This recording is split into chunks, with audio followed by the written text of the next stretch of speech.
It was maybe a month or two after I had moved there, and Irene was hosting a guest who was coming to just speak at our house about somatic experiencing. So there was like 20 or 30 people from the neighborhood that she knew who were coming. Really informal thing. And so I was, sitting there. People started arriving. And, for my adaptation, one of the things that I did as a kid is always being hyper aware of everyone around me, what they're sensing, what like feeling what their state is, so that I know how to respond to them so that I stay safe. This is a classic sort of hypersensitive adaptation to trauma where we're always feeling everything too much. So people started arriving and saying hi. I was like, oh, yeah, here's one person. Okay, okay. How do I respond to this person? Okay, good. Okay. Oh, here's another person. Okay, uh-oh. Okay, how do I need to be for this person? Okay, three, four, five. How do I need to be for these people? Eventually, by the time the seventh person arrived, I was so overwhelmed because I couldn't figure out how I needed to shape myself for each individual person that I just freaking fled, left the house, and like went and bought some beer and like went and drank like in the up in the suburbs somewhere. Like, so I was just flooded because I couldn't handle, like, I had no idea how to just be myself, and I don't have to change who I am for anybody. I can just be me. Like, I didn't know how to do that. So there's a huge one, is that now I just am myself. I don't need to change how I am in response to anybody.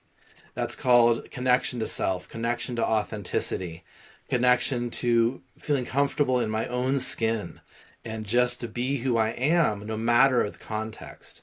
That's a huge one. I mean, being able to live in the city. I've been living in Vancouver, close to downtown now for almost 10 years. This is not something I could have ever done before. I just did not have the capacity to deal with just the stressors of urban life, the noise, right? The sirens, cars, Wi-Fi signals, electricity, density of people, like all of that would have sent me into overwhelm and running for the hills, right? So I used to want to be really isolated and be alone most of the time. And now a lot of my time is spent in connection with clients, in teaching classes, doing interviews, uh, working with people in the online programs that we run. So I'm a lot more social. Digestion, used to have chronic digestion problems, which are pretty much all gone. Used to have chronic back pain, which is all gone. Um, Anything else? I mean, yeah, debilitating social anxiety, which is kind of the first thing I mentioned, is all gone. So, yeah, those are all very concrete things. Just feeling safe, feeling like a baseline level of wellness and safety, no matter where I am or what situation I'm in. I am still feeling basically good and like myself. Right? So, those are all, yeah, examples of things that have changed. Fantastic. And how long? I can imagine people are going to be thinking, well, how long does this take? Is this like a 8 weeks and you're done thing, or are we talking a little bit No, longer than that? no. It's different for everyone. I had really complex, layered early developmental trauma, and then a lot of big traumas on top of that after, all growing up. So I had a lot of layers and complexity.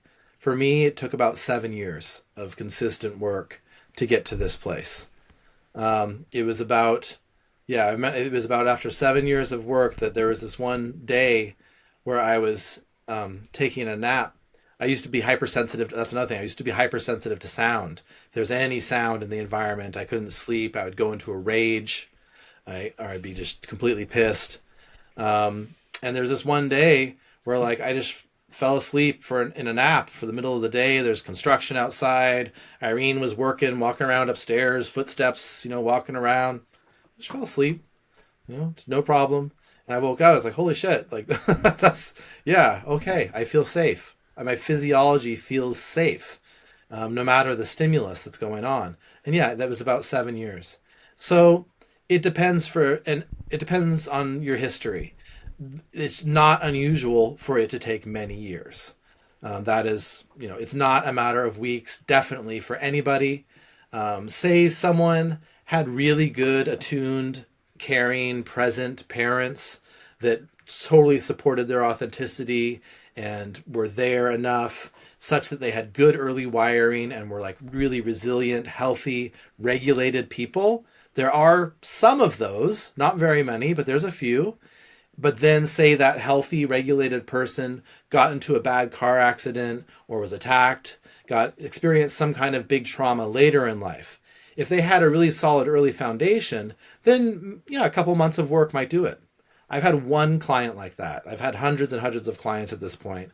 Of all of my clients, one has been like that, where they had a healthy upbringing and they had a shock trauma later in life, and it took maybe 6 sessions and they were all better. But that's just one.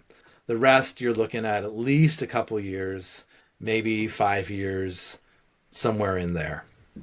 It takes time. But it's worth it, in your opinion. Absolutely.